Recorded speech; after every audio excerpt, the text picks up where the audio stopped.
ஒட்டிய விவசாய நிலத்தில் ஆட்கொள்ளி சிறுத்தை ஒன்று தாக்கியதில் அஞ்சலி என்ற பட்டதாரி இளம்பெண் உயிரிழந்தது வேலூர் மாவட்டத்தையே கதிகலங்கச் செய்தது. இதுவரை வேலூர் மாவட்டத்தில் சிறுத்தை தாக்கியதாக எவ்வித சம்பவம் அரங்கேறாத நிலையில் இச்சம்பவம் பெரும் அதிர்வலைகளை ஏற்படுத்தியது. இதனால் மக்கள் அச்சத்தில் உறைந்திருக்க சிறுத்தையை பிடிக்கும் பணியில் தீவிரம் காட்டியது வனத்துறை.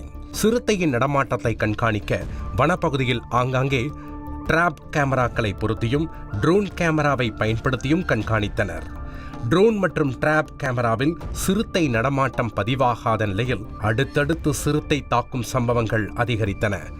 இளம்பெண் அஞ்சலி உயிரிழப்பிற்கு பின் குடியாத்தம் அருகே வீரிச்செட்டிப்பள்ளி, அனுப்பு, காந்தி கணவாய் உள்ளிட்ட கிராமங்களில் சிறுத்தை தாக்கியதில் ஆடு, கோழி, கன்றுக்குட்டி உள்ளிட்டவை உயிரிழந்தன.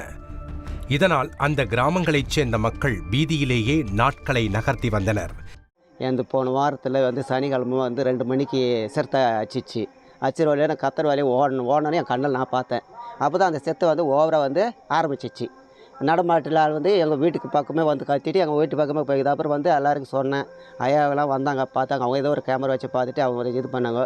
அவர் மாட்டை போஸ்ட் மாற்றி எடுத்துன்னு போயிட்டு செக் பண்ணாங்க. செக் பண்ணி டாக்டர் என்ன பண்ணாங்க, சிறுத்தை தான் அச்சிக்குது, நல்லா ஒரு 3 இன்ச்சு போய்க்குது அப்படின்னால அந்த தகவல் கொடுத்தாங்க. மேலும் கடந்த சில நாட்களாக அதிக அளவில் சிறுத்தை நடமாட்டம் உள்ளதாக பல்வேறு கிராமங்களில் கிராம மக்கள் அச்சமடைந்து பேசப்பட்டு வரும் நிலையில் சிறுத்தையை பிடிக்க வனத்துறையினர் பல்வேறு நடவடிக்கைகளை மேற்கொண்டு வருகின்றனர். அதன் ஒரு பகுதியாக வனப்பகுதியை ஒட்டிய கிராமங்களில் விழிப்புணர்வு கலை நிகழ்ச்சியும் தெருக்கூத்து உள்ளிட்டவற்றை நடத்தி கிராம மக்களுக்கு விழிப்புணர்வு ஏற்படுத்தி வருகின்றனர். வனப்பகுதியில் டிராப் கேமராக்களை அதிக அளவில் பொருத்தி சிறுத்தை நடமாட்டத்தை கண்காணித்து வரும் சூழலில் அடுத்த கட்டத்திற்கு இந்த கண்காணிப்பு பணிகளை முடுக்கிவிட்டுள்ளார் வேலூர் மாவட்ட ஆட்சியர் சுப்புலட்சுமி. ஆட்சியர் உத்தரவின் பேரில் வனத்துறையினர் மற்றும் தனியார் தொழில்நுட்ப வல்லுநர்களுடன் இணைந்து அதிநவீன தொழில்நுட்பமான AI தொழில்நுட்பத்தை பயன்படுத்தி கேமராக்கள் பொருத்தப்பட்டுள்ளது.